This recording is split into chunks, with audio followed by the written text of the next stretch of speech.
My name is Kashmira. I study sociology and I come from Singapore. My name is Laura Oliver. I study English and Screen and Media Studies at Waikato University, and I am from New Zealand. My name is Olivia Weaver. I study Earth and Environmental Sciences, and I'm from the United States. I think freedom of speech, like in a very political and formal definition, is your ability to bring up social issues in the public sphere. So like if you think that there's something wrong with society, like if you feel like maybe there's socioeconomic inequality. For me, freedom of speech is as long as you are not harming or hurting anyone with your words or intending harm, you are free to speak your mind. Freedom of speech to me means that no political or religious idea should be suppressed under government. But it does not mean speech without consequences. So it's important for a society to have freedom of speech, because it means that if there are progressive ideas or ideas that are potentially good for a nation, they can't be suppressed by the government just because they would change things in power. Especially because I was raised in the States. It's something that is drilled into us from day one, that your freedom of speech is protected and you cannot be taken out of the country for saying something that other people don't agree with. I think freedom of speech was introduced, like I said, it was introduced with the intention of getting people who don't have a voice to be able to have a voice. For example, me, I'm a queer person of color. I will experience the same physical space, like maybe a public restroom, very differently as someone who's the majority race and a man. And it's just the way things are. He might not have done anything, I might not have had to do anything, but just because we have different identities, we experience the same place very differently. So freedom of speech in that sense would be me as a more marginalized or like a smaller aspect of the population in that sense with fewer rights, being able to voice out my concerns or my fears. That is freedom of speech, because I may not have the avenues to speak about it or like may not feel represented. That is freedom of speech. It's supposed to be inherently positive. You're supposed to be giving a medium to speak to people who may not have had that medium or don't have rights. Singapore, it's a place where freedom of speech is not, say, that common. We literally only have one place in Singapore you can have a protest at, legally. That's literally the only place in Singapore you can protest without a permit, or I'm pretty sure you still need to apply for a permit. So, and people have been arrested when they spoke at the Speaker's Corner in Hong Lim Square, so that's the most ironic thing. So why I brought that up is that freedom of speech is very limited in Singapore, and they do this under the guise of wanting to control like racist sentiments of xenophobia, which is interesting because casual racism is still very common in Singapore. So it's not like it's doing what it was meant to do. There was a bill that was proposed to change the meaning of the Waitangi Treaty, which is a basis of New Zealand. And there was a proposal to change that. And it caused outrage because it was trying to take away things that were in place to support Māori people. So when that was proposed, there was a lot of uproar about it, and a lot of people were really upset, and there was a march from Auckland all the way to Wellington. It was a very big thing at the time, and she was representing the Māori people, this MP she ripped up the document that had the bill on it. And there was a haka that was performed in Parliament to emphasise how the Māori people were affected by it and how they were disagreeing with it.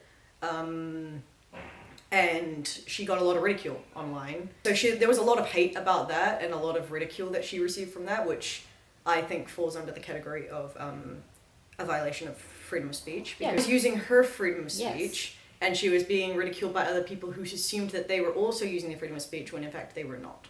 Even back in 2020, when some of the protests were happening, far-right people were like, well, why can't they do that somewhere else? Protesting has been an inherent right in the United States since the Bill of Rights was written. And it's something that's been used to create social change, and it's always met with opposition, even though it's the literal manifestation of exercising our freedom of speech. But as soon as we're censoring words that are used for progressive reasons, then suddenly it's okay because I shouldn't have to cater to everybody. I shouldn't have to include everybody.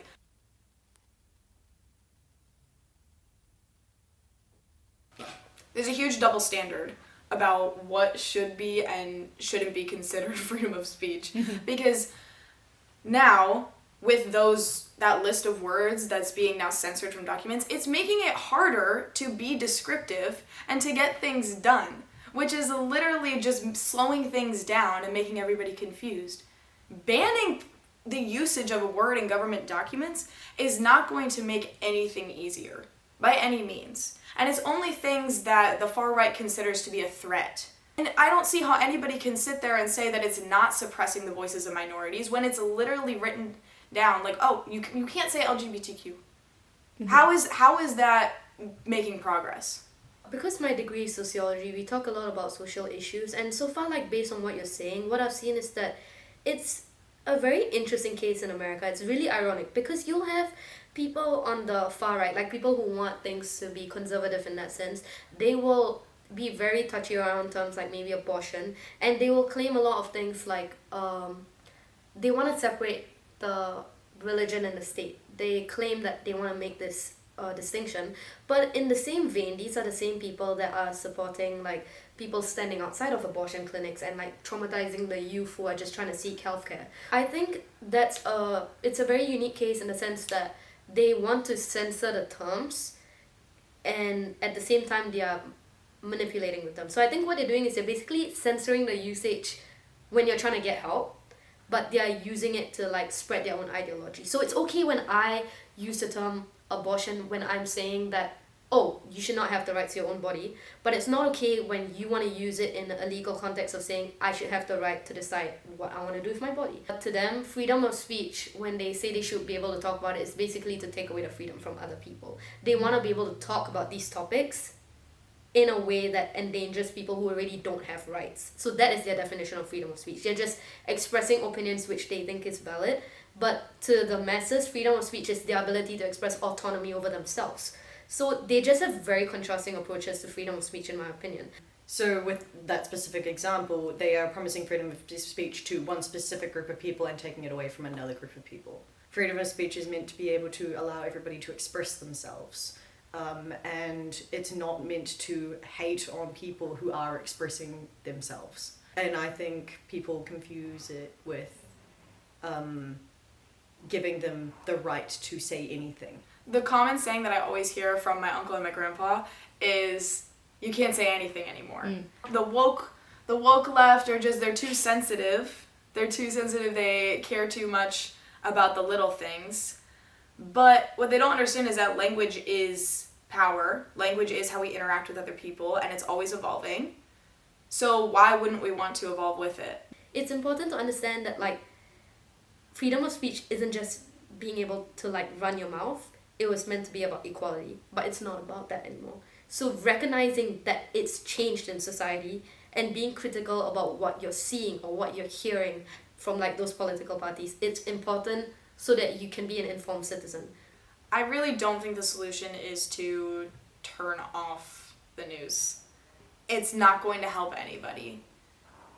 We need to know what's going on in order for something to change. Because I don't want misinformation and not being educated to be the downfall of what could be a movement.